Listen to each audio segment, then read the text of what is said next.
TimeRust.com proudly presents the Time Rust Brain Trust.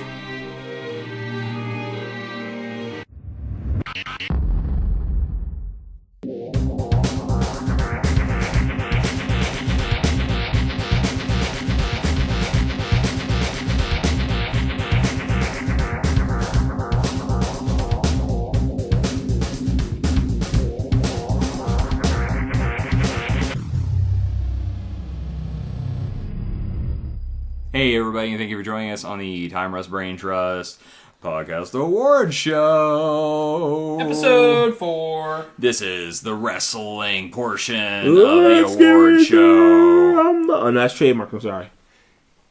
This is going to be the best category. I don't want to get sued by a buffer.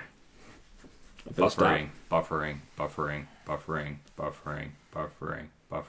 Anyways, so let's get into the thick of it. What we're going to do now is just quickly talk about our favorite moments, because really we make wrestling a category of this particular podcast and website, so I thought it was prudent to actually, talk about it.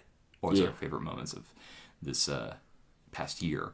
I know we still have one more pay-per-view to go, so there could be a key moment left, but let's just go away with this. Let's assume that there won't be anything cool happen at this pay-per-view. Even though I'm thinking one particular thing might happen. Let's just assume that the wrestling tradition will carry on and nothing cool will happen. Aww. Steve suggested that there were, he thinks that the match of the year was Undertaker versus CM Punk. Eli, I suggested that my favorite moment, I actually got to live my favorite moment every night, because that came when the end of the show was around, so.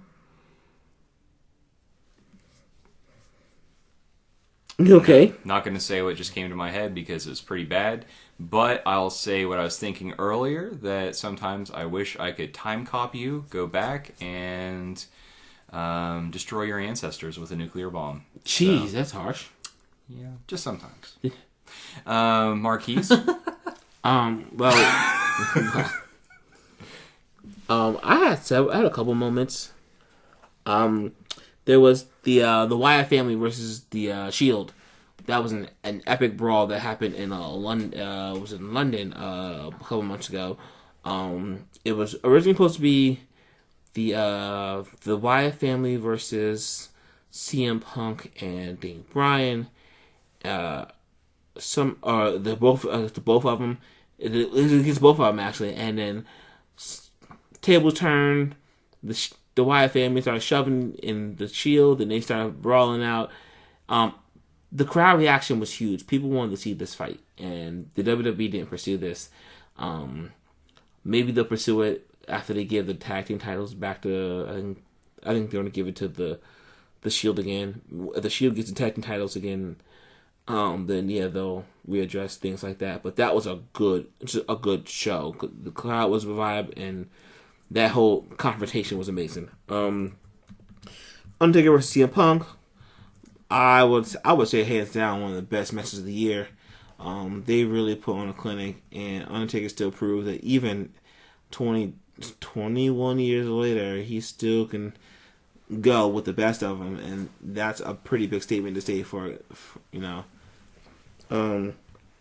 that the Raw after WrestleMania was amazing.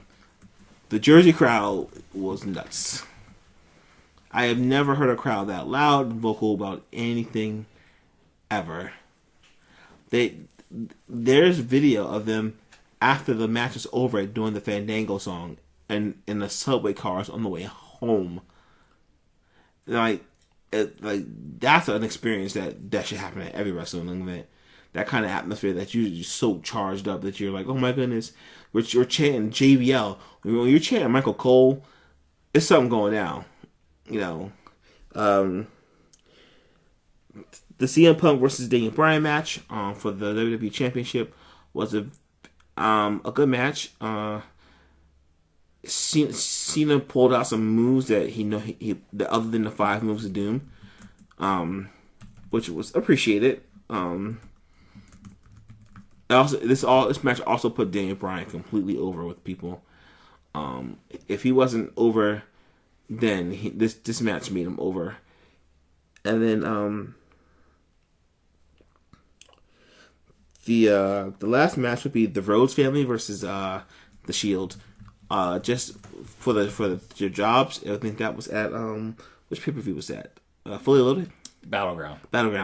And then Stephanie locked him in the cage and dropped the cage in water, and it was crazy. That match was just. I watched that match, and that match was amazing. Dustin Rhodes still has got it. Goldust, he still has it, and Cody, they give it all. And the Wyatt, and the Shield, man, those guys are just. Those are some physical dominating boys. They are young men. They're hungry, and they're anything they want to do, and that's hurt people. And they do a good job of selling a lot of things. And Roman Reigns is probably like the best spear in the game right now. He hits with this like the impact of a bus. You see people just like curl up in a corner and just like, and you rarely see that now.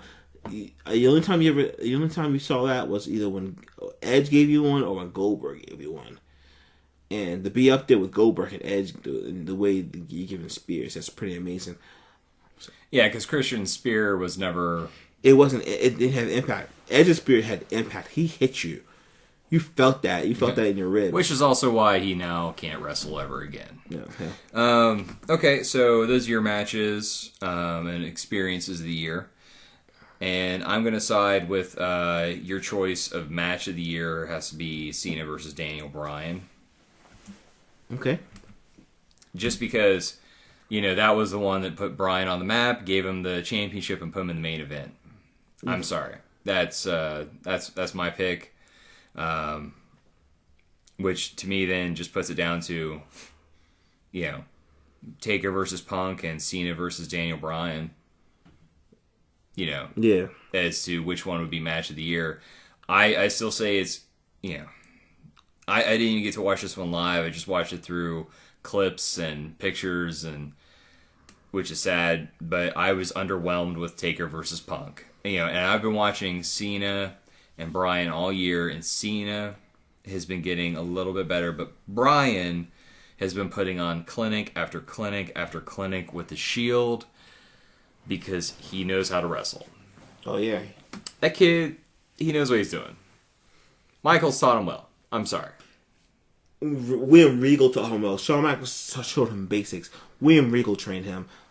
Japan gave him the best. The guy, but he also learned from one of the greats in William Regal. William Regal knows everything. Yeah, he's one of the all-time greats, and I'm highly surprised that he's not in the hall yet because he was just so good. And they actually had a really good match. Oh yeah, that was a really technical match that you don't see anymore. You can still see like when he wrestles some of that chain wrestling. You see a little William Regal in there. Yeah. But yeah, that was my list. We'll continue yours. Well, no, that's real. I don't have a whole lot of amazing moments. It's just because I think this year was kind of short. They don't have a lot of outstanding moments. They've been building up towards something great. Frankly, the Raw after WrestleMania was amazing. It was outstanding.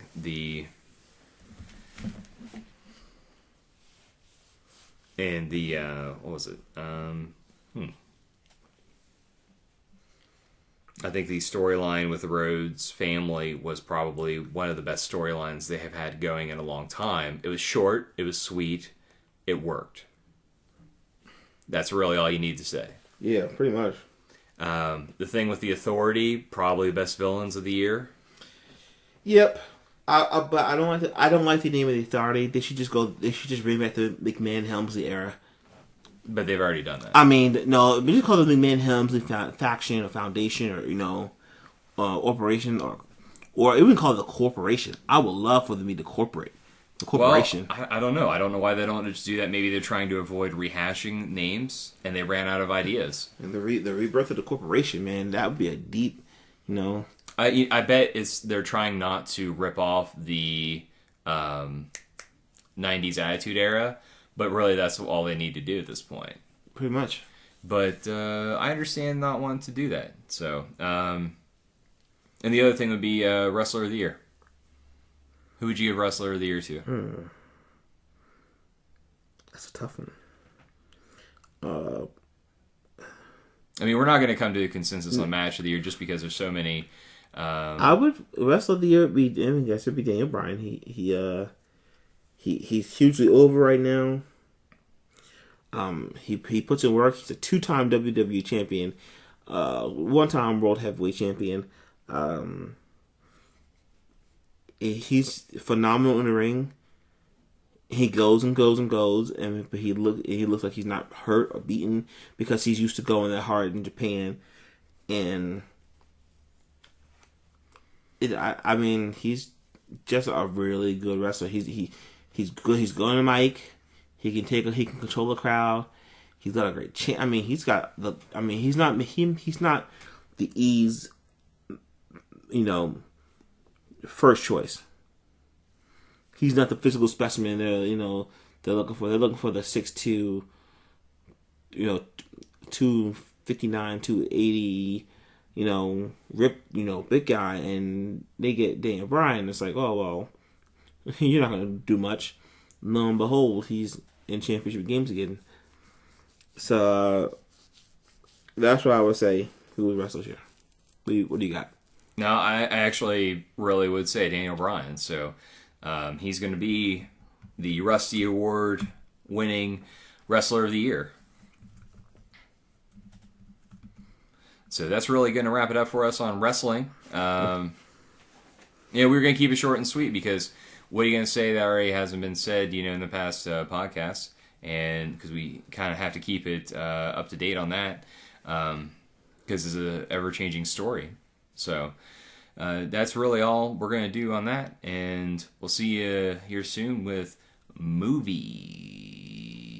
Oh, buddy. Movie films! Oh, buddy. See ya!